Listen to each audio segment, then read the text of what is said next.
여러분 안녕하십니까? CJB 아침 뉴스입니다. 지난해 충청북도의 최대 성과 가운데 하나는 중부내륙 지원 특별법을 꼽을 수 있을 텐데요. 지난해 법 제정이라는 첫 단추를 꿰는 만큼 올해는 특별법이 충북 발전에 실질적인 도움이 되도록 서둘러 개정에 나서야 한다는 주장이 나오고 있습니다. 조용관 기자입니다. 법안 발의뒤 1년 만에 국회 최종 문턱을 넘은 중부내륙 지역 지원 특별법. 각 부처에서 중부내륙 지역의 종합발전 계획과 보전 방안을 마련해야 할 의무를 부여하고 국가 보조금과 특별 교부세 지원의 근거도 담았습니다. 하지만 예타 면제 등 재정 지원과 개발 규제 완화와 같은 사실상의 알맹이는 정부 부처의 반대와 국회 상임위를 거치면서 원안에서 제외됐습니다.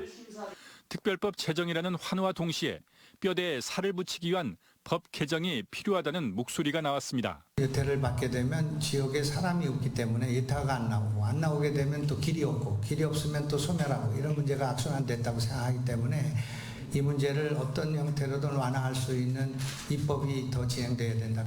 충청북도는 1년 만에 재정 성과에 이어 또다시 1년 만에 개정 작업을 마무리한다는 새로운 목표를 세웠습니다. 이를 위해 한 개 부서를 개정 작업에 투입했던 전북이나 강원처럼 전담 조직을 구성하는 방안을 검토하고 있습니다. 특히 법 개정 과정에서는 충북의 몫을 챙겨야 한다는 목소리도 나오고 있습니다. 이번 중부내륙 특별법의 당초 명칭이 충북지원특별법일 정도로 이번 특별법 제정의 맨 선두에는 충북이 있었습니다. 8개 시도의 이해관계를 충분히 담되 충북의 이익과 직결되는 조항을 특별히 반영시켜야 한다는 겁니다. 사실 저희 지역이 주도적인 역할을 한 상황이고요. 이걸 어떻게 보면 더 잘 활용할 수 있도록 하는 게 종합계획에 좀 더 충실하게 내용들을 담거나 아니면 개정 작업에서 저희가 필요한 지방들을 더 추가해서 넣거나. 앞서도 하계 세계 대학 경기대회 유치 성과를 충청권이 나누는 과정에서 대회 유치를 주도한 충북이 제 몫을 챙기지 못했다는 아쉬움을 토로하는 목소리가 적지 않았습니다. CJB 조용광입니다.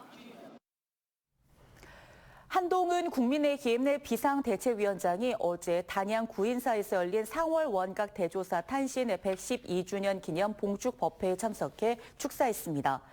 한 위원장은 천태종과 구인사의 선한 영향력이 우리 사회에 널리 퍼지길 바란다며 지난해 새만금 잼버리 파행 당시 구인사에서 잼버리 대원들에게 베푼 도움에 고마움을 표했습니다. 이번 일정은 한 위원장이 비상대책위원장으로 취임한 이후 두 번째 종교단체 방문입니다. 노영민 전 대통령 비서실장이 오는 4월 22대 총선에 출마합니다. 2년 전 충북도지사 선거에 출마했다가 낙선한 노 전 실장은 내일 청주 상당구 출마를 공식 선언할 예정입니다.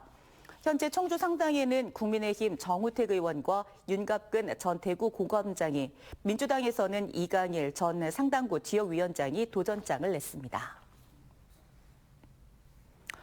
모바일 환경이 확산하면서 지자체들이 각종 공공서비스 애플리케이션을 앞다퉈 만들고 있는데요. 하지만 일단 만들고 보자는 식의 사업으로 돈만 쓰고 사라지거나 외면받는 앱들이 많습니다. 김세희 기자입니다. 위급 상황 시 청주시 CCTV 관제센터와 연결돼 시민들의 안전한 귀가를 돕는 공공앱 청주시 안전지킴입니다. 지난 2017년 청주시가 이 앱을 만드는 데 사용한 예산은 2억 원. 하지만 5년 동안 누적 다운로드 횟수는 4,600건에 불과합니다. 지난해에는 단 9명만이 이 앱을 내려받았습니다. 한 해 유지 보수비도 2,900만 원으로 지금까지 1억 원이 넘는 비용이 들어갔지만 정작 업데이트는 2017년 앱 출시 당시에 머물러 있습니다. 유지 정도로만 저희 관리하고 있고요. 새로 업데이트는 따로 하지 않고 있어요. 2018년 단양군이 만든 단양 스토리 투어 앱도 마찬가지입니다. 단양의 주요 관광지를 소개하는 앱으로 제작에 1억 8천만 원이 들었지만 일부 휴대전화에서는 내려받기도 되지 않습니다. 앱을 내려받는 횟수도 5년 동안 3,800차례에 그쳐 행정안전부의 공공앱 성과평가에서 폐기 대상으로 분류됐습니다. 일단 만들고 보자식의 부실 공공앱은 결국 국민 혈세와 행정력 낭비를 초래합니다. 공공앱의 개발과 관리는 물론 개발 단계에서부터 사전 심사를 엄격히 할 필요가 있습니다. 충북에서 지난 3년 동안 개발한 공공앱은 20여 개. 이 가운데 절반 넘게 성과 미달로 행안부의 폐기 판정을 받았습니다. 체계적인 중장기 운영 방안이나 정확한 수요 예측도 없이 경쟁하듯 만들어낸 공공앱. 예산 낭비의 전형이라는 비판을 피할 수 없어 보입니다. CJB 김세희입니다. 청주 명암타워 활용 방안을 찾는 과정이 배가 산으로 가는 형국이 되고 있습니다. 지난해 활용 방안에 대한 용역과 정밀 구조 안전 진단까지 마쳤지만 이번에는 의회의 요구로 철거 여부를 묻는 여론조사를 진행하게 된 것입니다. 일이 되는 방향으로 가고 있는지는 의문입니다. 홍우표 기자입니다. 이범석 청주시장은 취임 직후 문 닫힌 명암타워 현장을 찾을 정도로 활용 방안을 찾는데 관심을 드러냈습니다.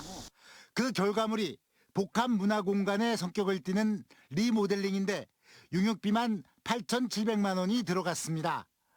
이후 8,200만 원으로 내진 성능 등 정밀 안전진단을 받았고 B등급이 나왔습니다. 건물의 안전성이 확보됐다는 걸 의미합니다.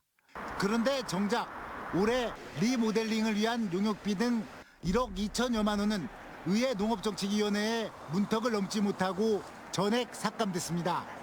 농업정책위원회에서는 관망탑의 공간 활용도와 비용, 건물 구조의 안전성 문제 등을 고려하여 관망탑을 철거 후 신축하는 방향으로 의견을 제시하고 왜 농업정책위는 철거까지 검토해야 한다는 강경한 입장을 보이는 것일까? 애초에 청주시는 서울시의 공공건축물 가이드라인을 적용해 리모델링 대비 철거 비용을 추산했는데 112억 원의 차이로 그 간극이 크지 않았습니다. 이후 전문가의 정밀 검토를 받아보니 그 차이가 확 벌어졌습니다. 그런데 수정된 자료를 근거로 한 설득이 통하지 않고 있습니다.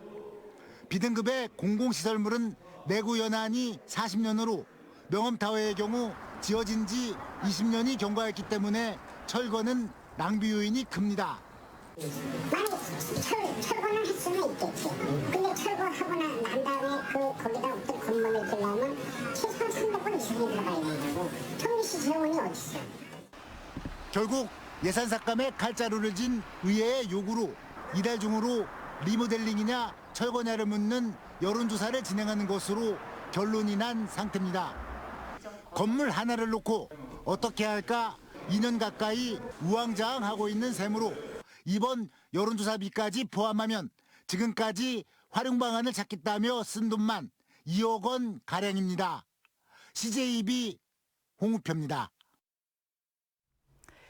충북 최초의 전시 컨벤션 센터인 청주 오스코 상냥식이 청주시 오송읍 공사 현장에서 열렸습니다.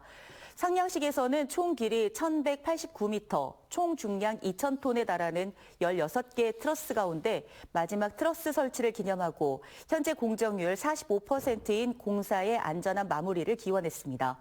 소로리 벽실을 모티프로 설계된 청주 오스코는 내년 9월 1만 제곱미터 규모의 전시시설과 3,300석의 9개 회의실을 갖추고 정식 개관합니다. 충청북도와 청주기상지청이 충북 스마트 여행 기상융합 서비스 고도화 협약을 체결했습니다. 해당 서비스는 인공지능을 기반으로 날씨 여행 추천 코스와 관광지별 날씨, 캠핑과 트레킹, 라이딩 안전 지수 등의 관광 정보를 제공하게 됩니다.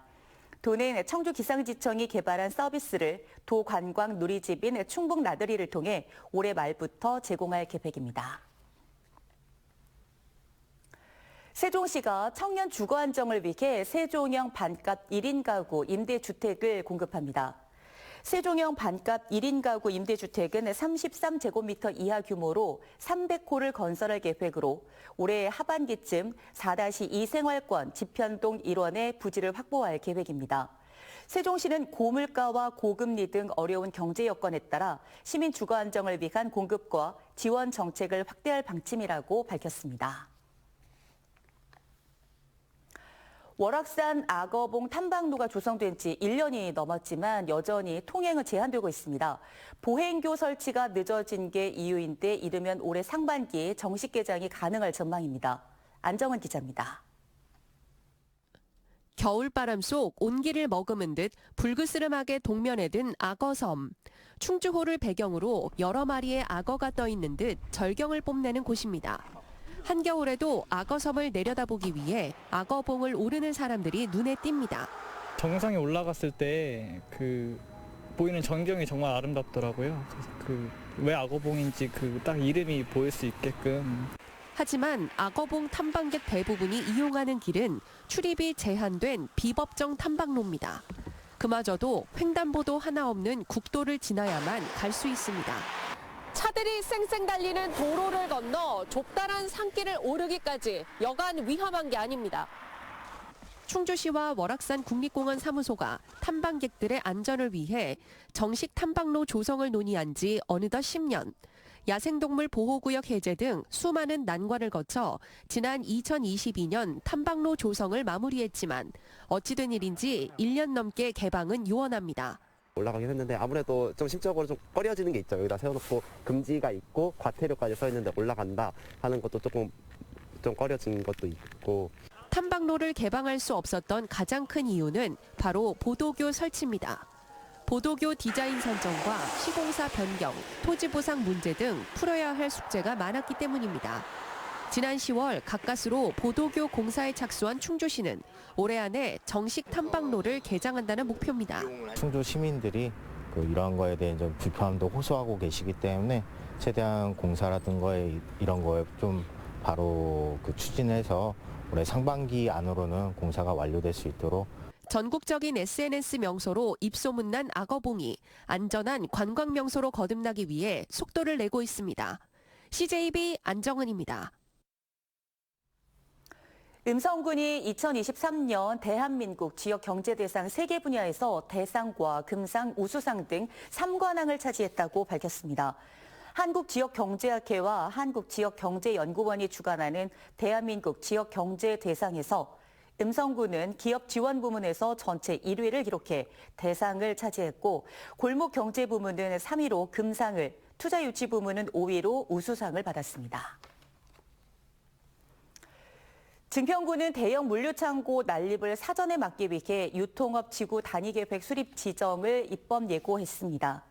이번 조치는 경기도가 대형 물류창고 입지를 대폭 규제하면서 수도권과 가까운 도내 중부 지역으로 풍선 효과가 나타날 가능성에 대비한 것으로 주택지 등으로부터 200m 이격과 12m 이상 도로와 연결 조건을 지침에 담았습니다.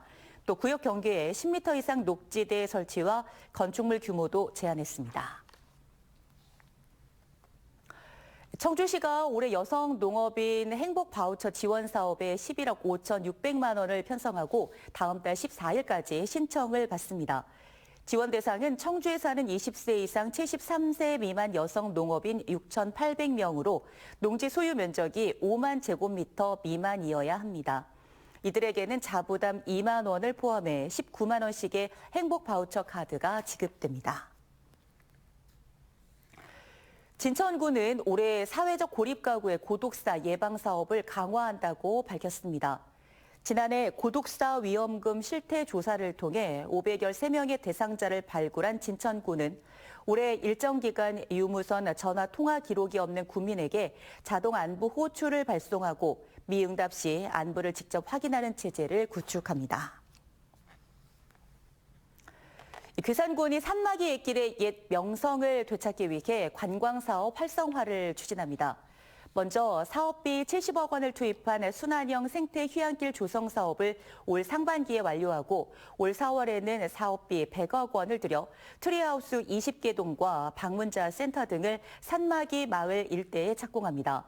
산막이 옛길 방문객 수는 지난 2017년 163만 명으로 정점을 찍은 뒤 전국적인 둘레길 조성과 코로나 팬데믹의 여파로 지난해엔 33만여 명으로 줄었습니다. 제천시가 전국 최초로 도입한 제천형 경로당 점심 제공 사업을 확대합니다. 제천시는 지난 1년간 시범 운영을 거쳐 관내 217개 경로당을 대상으로 지난해보다 2만 원 인상된 20인 기준 월 20만 원의 부식비와 쌀 14포대에서 16포대를 추가 지원한다고 밝혔습니다. CJB 아침 종합뉴스를 마칩니다. 고맙습니다.